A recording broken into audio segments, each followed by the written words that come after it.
હવે આ વિસ્તાર છે બિલ, જે આપણે નવો હમણાં ડેવલપ થયેલો છે, પણ આ તમે જોઈ શકો છો અહીંયા આગળ કંઈ ડેવલપ જેવું કશું છે નથી.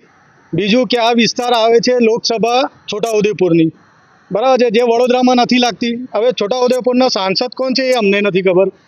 આ વિસ્તાર આવે છે વિધાનસભાનો, એ ડભોઈનો આવે છે.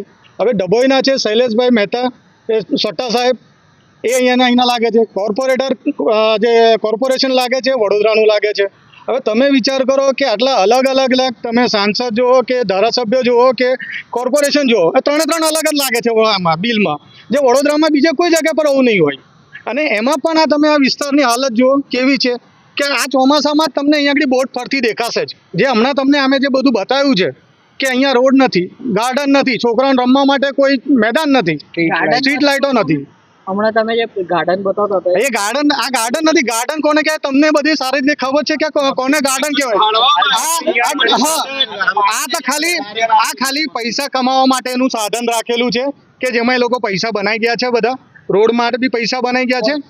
કોર્પોરેટરો હોય કે પછી ધારાસભ્ય હોય કે પછી સાંસદ સભ્ય હોય કે કોન્ટ્રાક્ટર હોય કે ગમે તે નેતા કોર્પોરેશનના કોઈ પણ હોય, બધા જ એમાં હોય અને બધે કમ્પ્લેનો કરી છે, કશું થતું નથી.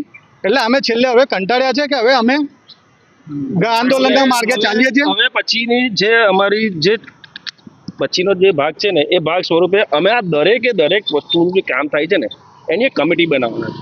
કંઈ પણ થશે ને તો આરટીઆઈના માધ્યમથી અમે લોકો જાંચ કરીશું કે એમાં કેટલા રૂપિયા ફાળવ્યા છે, કેટલી મુદ્દત માટે છે અને કેવી રીતે છે. એ અમે એક અમારી કમિટી બનાવીશું. હવે અમે છોડવાના નથી.